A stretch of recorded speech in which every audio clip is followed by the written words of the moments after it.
Hello, welcome to the next session and the last session of the JDBC connection.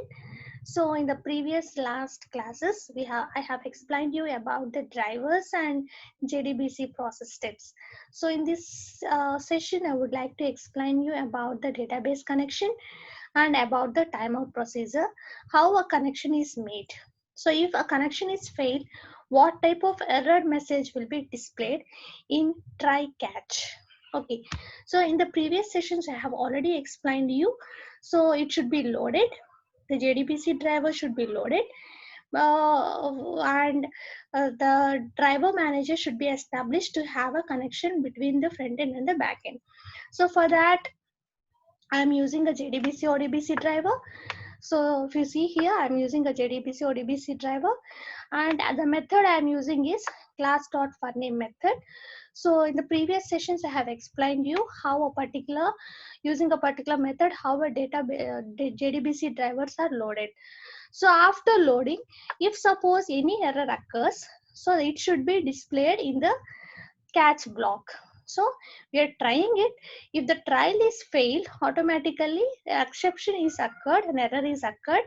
So saying that class not found exception. If you see an example, so you can get a idea regarding that.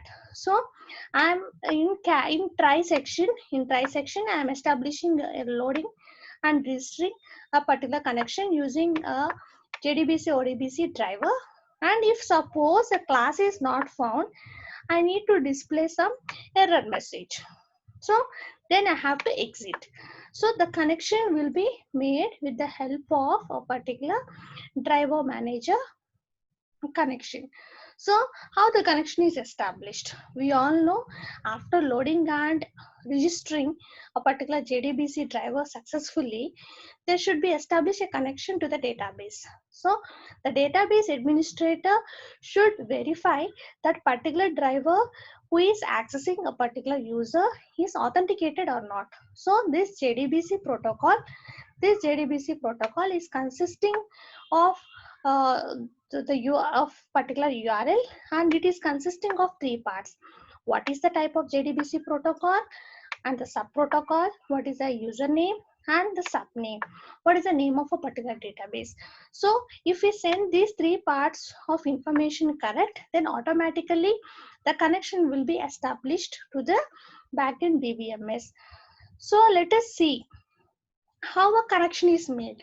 So by using a predefined method called get connection method, I'm using but to establish a connection. So by using this, or by requesting this particular method, I can access to the database from the DBMS side, and this DBMS will grant an access or reject an access by seeing the JDBC subprotocol and the subname. If you see here, in the output, the program, so this is the get connection method. This is the get connection method saying the URL. So what is the URL? The URL is JDBC sub protocol and subname. So according to this, if the information is correct, automatically the connection will be established by using a driver manager dot get connection method. If it is not found, if the try is not executed, automatically the class not exception will be error will be displayed. So going for the next part. So this user ID, this other database limit access authorizes J2EE to supply user ID and password sometimes to access the database. If a particular user ID and password are authenticated, so this will be mentioning in the get connection. So the get connection method is consisting of URL, proper username, authenticated user, and the authenticated password. So this also can be have a limit access to know the particular user is authenticated or not. So if we see an example, so what is an URL? URL is consisting of JDBC, subprotocol and subname. Who is a user? Jim is a user. Quote is a password. requesting the connection and using class.forName method to establish to load a JDBC ODBC driver, and it is setting URL, user ID and password. If the get connection URL, user ID and password are true, automatically the connection will be established between the J2E component and DBMS. If not, try automatically case not found exception will be displayed.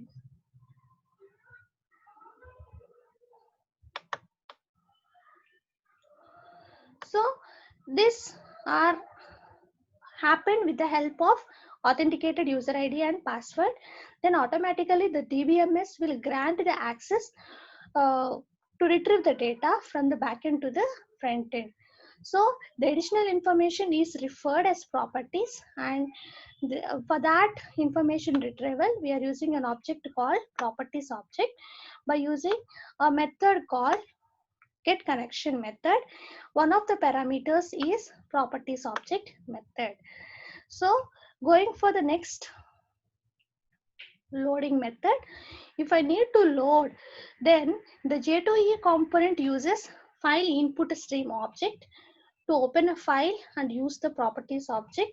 Load method is used for that. So if you see the example, I'm using a load method. So this load method is used to use the properties of the property object and to open a file. If the load is failed, it shows the exception, IO exception, error loading profile, and the JDBC ODBC driver is loaded. And here I'm using a get connection method and using some properties. The property is load property.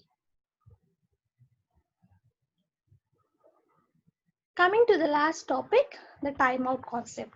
So if while I'm retrieving some data, it can lead to the performance degradation. So that concept is called as timeout concept.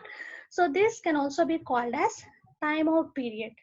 So when the J2EE component will set a particular variable called timeout period, after which the driver manager will chase an attempt to connect the database.